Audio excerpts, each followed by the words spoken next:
So, that close colleague who stayed behind with you?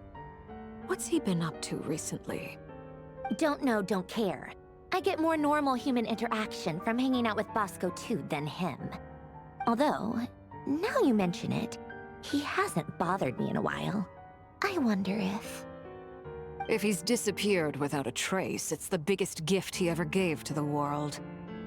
But I somehow doubt that's what's going on. He won't lie low forever. So we'd better stay on guard.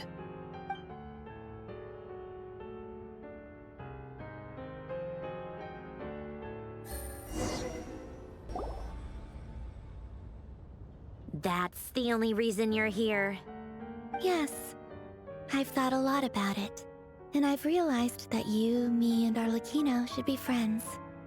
I think this is very important. So I felt I had to come and tell you.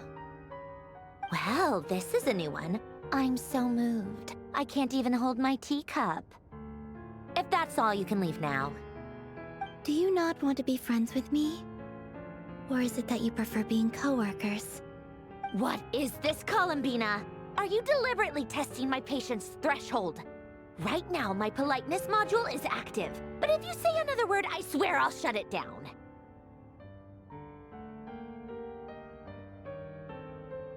If your politeness module was active, wouldn't you say the word please at some point? Polonia, please see Lady Columbina to the door. Will you still invite me to your next tea party? What? Yes, I think you will. Bye-bye, dear Sandrone.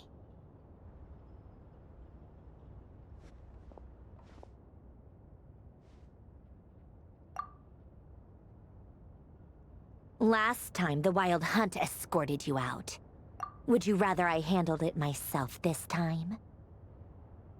We just wanted to, see how you were doing now that it's all over. Why? Out of concern for my safety? I hope you didn't seriously think that the Rayhir of Silnari would be able to lay so much as a finger upon me, given how prepared I was. Mostly because you kind of helped us out, so we just wanted to check you were okay. Looks like all your robots are fixed, huh? Oh, don't you worry about that. Tea time is already a write-off. The visitor before you managed to kill my appetite. If you're in the mood for tea, go ahead and help yourself. Otherwise, it's going to waste. My coasters are still missing in action, though. Use this notebook instead. Whoa! Pretty hefty notebook. Look at all those calculations. You can ignore those. They're just dumb scribblings. I doodle and write in my free time. Sometimes I remember the distant, dreamlike past. Sometimes I imagine the far-flung future. And other times, I grit my teeth and note down all the crazy nonsense going on in the present. Some people do the crosswords in the newspaper. This is my equivalent of that. Trying to predict the future is like daydreaming. And writing about the present just makes me furious. The past is my favorite. If nothing else, it's already set in stone, so I don't have to rack my brains trying to figure it all out. Huh. Although, having said that, the only vaguely interesting memory in my past is probably that guy they call Lord Artificer.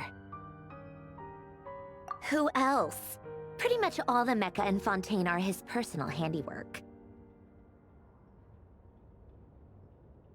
Wait, are you saying you know him? Like, personally? As a friend? I mean, I guess we were friendly enough. Yep. In fact, I'm probably the only normal person left who knew him at all. We used to chat occasionally back when he was still around.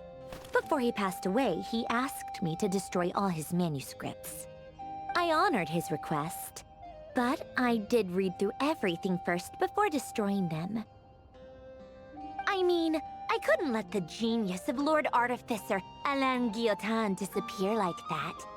Would have been such a waste.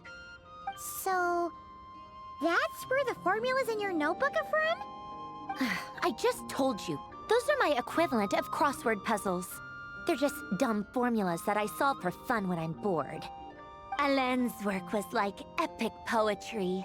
The formulas in my notebook are just silly little riddles in comparison.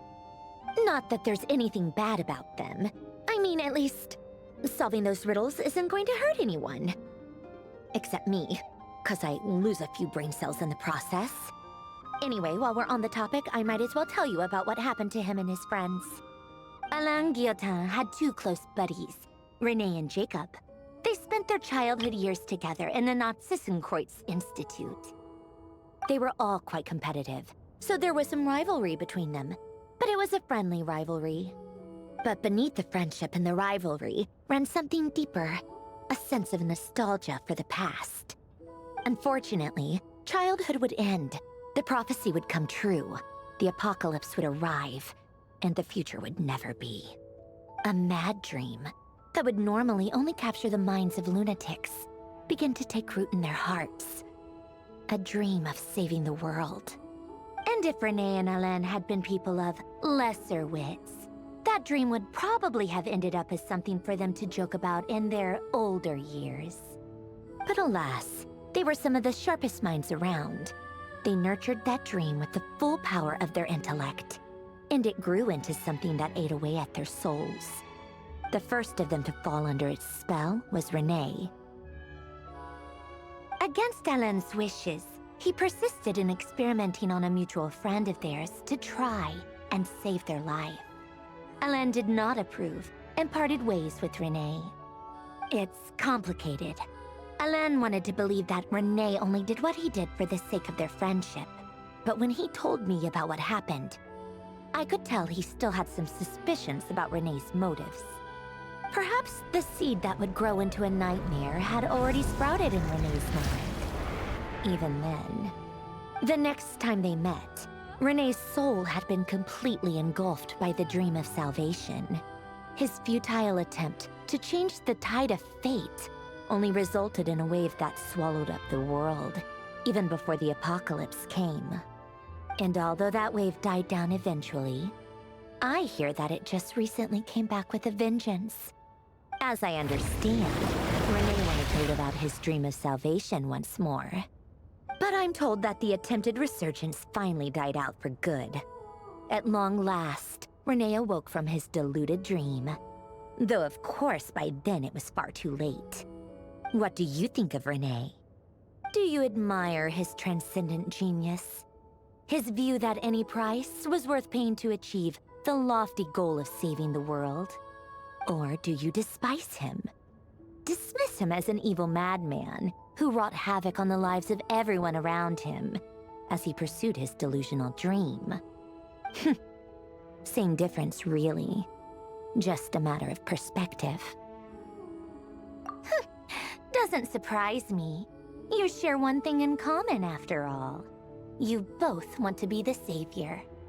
The only difference is, your dream came true, and his, well, he wasn't the one who made it come true. Just a matter of perspective. Really?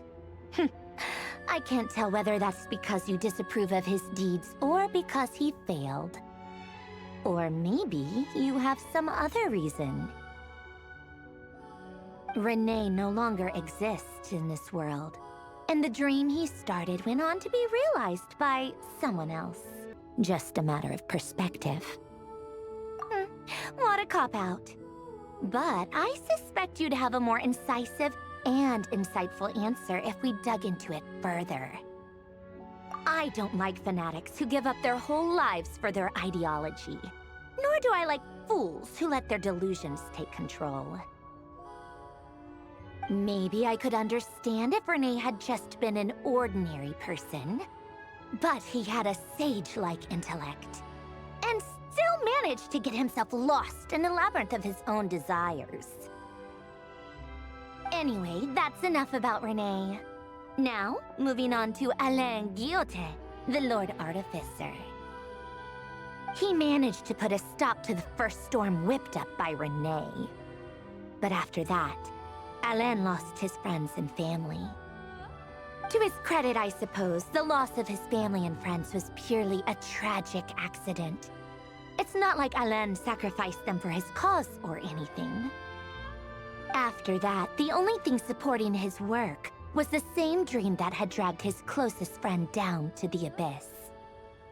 But although the desire to save Fontaine drove him to found the Fontaine Research Institute, Alain continued to reject any form of transcendental knowledge or power. He was suspicious and fearful of it, having seen the way it had affected his closest friend. I think that formulas and machines derived solely from human intellect were the only thing that gave him a sense of spiritual comfort. Yet Alain's intellect was simply too great. It barely left him space to breathe in his lifetime. Once he realized that the end of his life was approaching, he finally accepted the truth.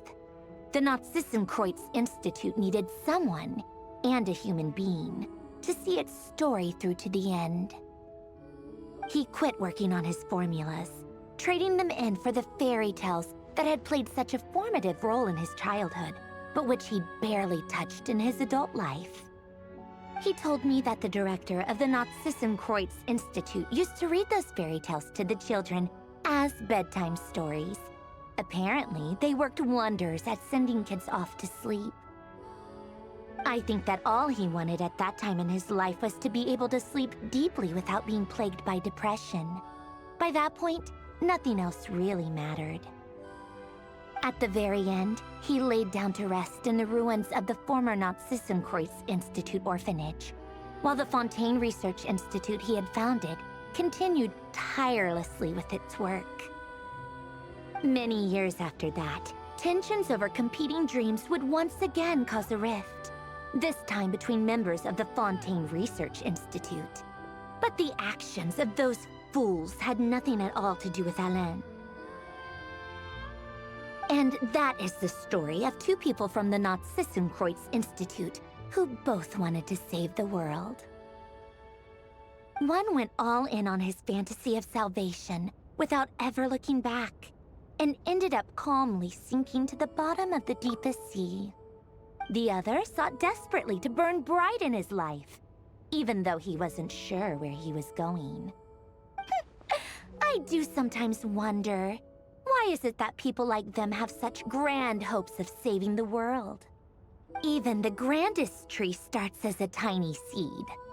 So perhaps, for each of them, their mission to save the world began with a very simple desire: to save themselves.